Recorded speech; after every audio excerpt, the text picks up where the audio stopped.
Okay. I'm not sure who this guy is, but I'm assuming he's our commanding officer, and looks like he's been around for a while.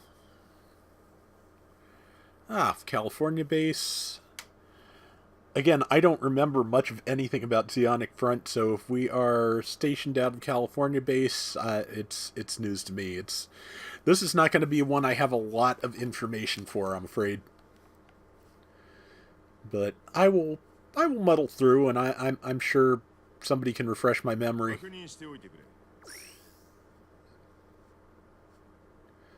Okay, okay, his name is Gerart. I guess that could be right. I'm not sure, but either way. And her name is Charlotte. Or Charlotta, actually, the way it's spelled, but Gerart and Charlotte, or Charlotta. His name is Ruloa, or Ruroa, or Luroa. I wonder if he's related to Ruluka from Double Zeta. And there's Matt. Okay. Okay, so the guy in the Zaku J-type is anime Bruce Willis. I'm okay with that. Okay, so we're just here to shoot things. Okay, so this time it's Nicki and Charlotte. Charlotte has a Zaku machine gun and bazooka, pretty much the same setup as Nicki, except she has a second special. She can, besides the bazooka special, she can also use crackers. So it's not bad. And I have no idea what that says because, you know, all kanji.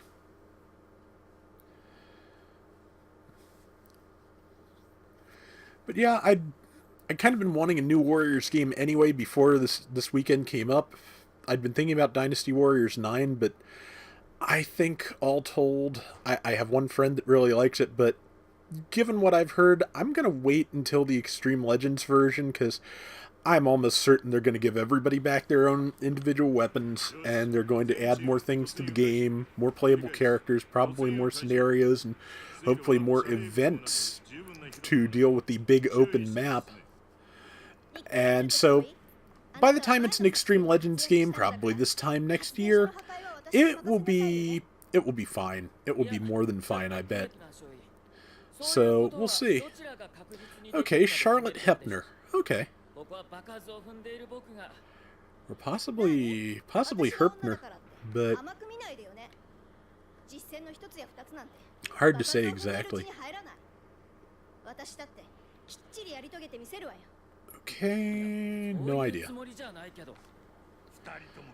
I think I remember this basic stage from Zeonic Front, from the little bit I played. Are we already to the Jaburo invasion? Is that what we're doing? Or is this something else? I don't know, but since Charlotte and Nicki are basically identical, I'm gonna play her because she has a couple more, you know, an extra attack option that Nicki doesn't have.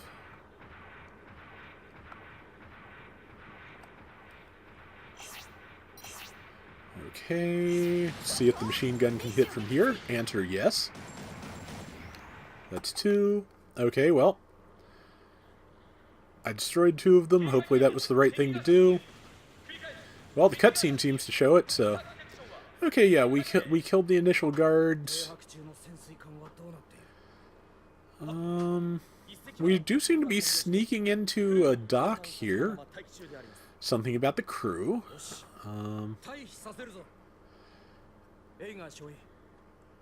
Ensign Ager? Is that someone else we're talking to who's part of the team, or is that Nicki's last name? I'm not really sure.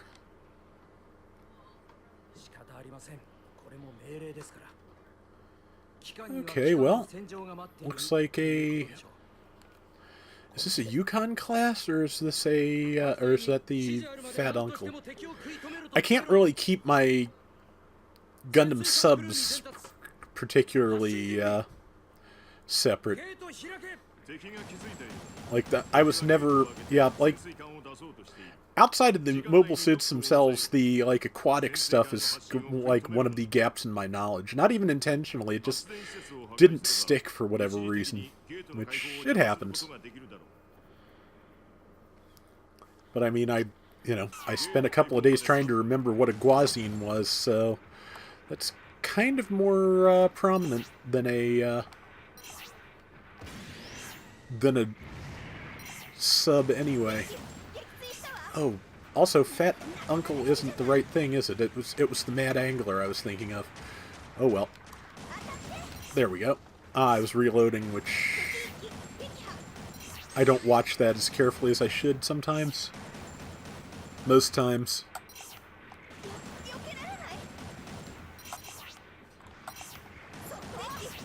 I can't really make out. It's too dark on my screen. I don't know what it's going to look like on yours, but it is really hard to make out these corridors. The target lock actually serves for my screen to make the wall kind of indistinct because you can see all these things through it. And it's hard to tell if it's so far away that all you see is the hexagons, and it's really not good for your line of sight at all. Okay. Oh, a substation. Okay, we'll go with the gun platform that's closer to us. Oops. No, I wanted the substation, please. There we go. Let's bazooka it. There we go. Okay, back this way, I guess. Unless, nope, the substation being destroyed does not open up a wall. That's a shame.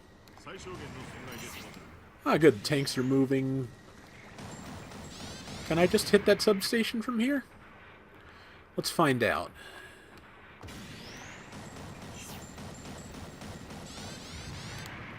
Well, one thing I'll give this is that the Zaku's do have a certain weight to them. It's probably speed-wise on par with Battle Operation, which I'm fine with. It's a little bit smoother to look at, hopefully on your screen too, but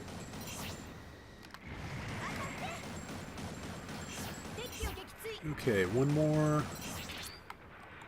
Can I hit that substation from here? Nope, there's a wall behind it. Ah, here we go. Okay, so we're... Got it. Okay. What now? Okay. Now we're after the power facilities.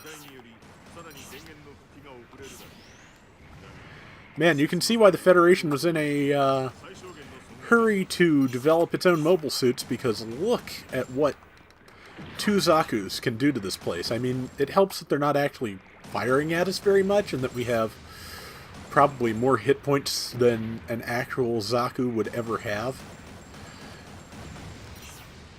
But have I told the story before of why they are hit points and why armor in Dungeons and Dragons was called armor class, and why in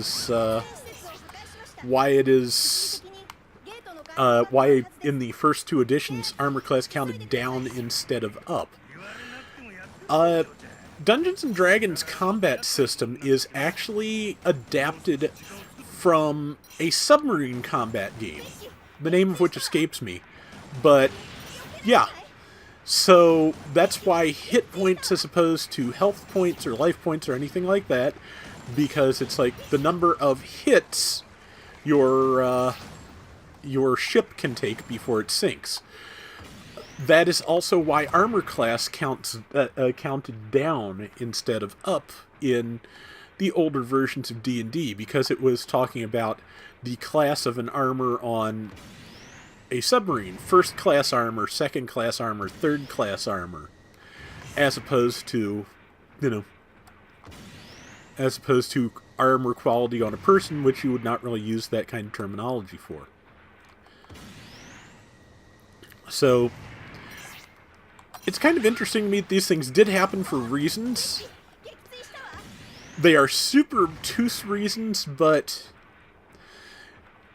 once you know what they are, they make sense. But yeah, Dungeons and Dragons, of course, grew out of realistic wargaming.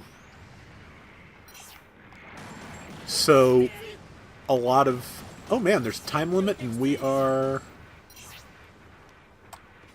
got 1:13 left, so the timer seems to have stopped, so that's a good thing. Not really sure where to go and what to do, so I'm just going to shoot whatever I see. But yeah, in fact, and I think I've mentioned this before too, the original 1974 edition of Dungeons & Dragons, to play it, you actually needed an Avalon Hill board game called Wilderness Survival for, you know, the rules for traversing the wilderness and what you could encounter. And it's just like, instead of the tables in the game, use these tables that have orcs and things instead of like bears and deer and such. So yeah, that's the various reasons for that. Man, Avalon Hill, they made some complex board games, like even compared to the modern board games, which are more elaborate and complex than, you know, the stuff we got at Toys R Us as a kid. Or I got at Toys R Us as a kid, being that I'm probably older than most of the people watching this. But they made some complex stuff, and before they were absorbed by Wizards of the Coast and moved, they were actually probably situated within like 5 miles of my home. So never did go there, never did check out their outlet, and was too young when they were still here, and never really, you know, thought too much of them at the time, but kind of wish I'd checked it out. But at any rate, pretty good score, 15,000, and we're gonna move on.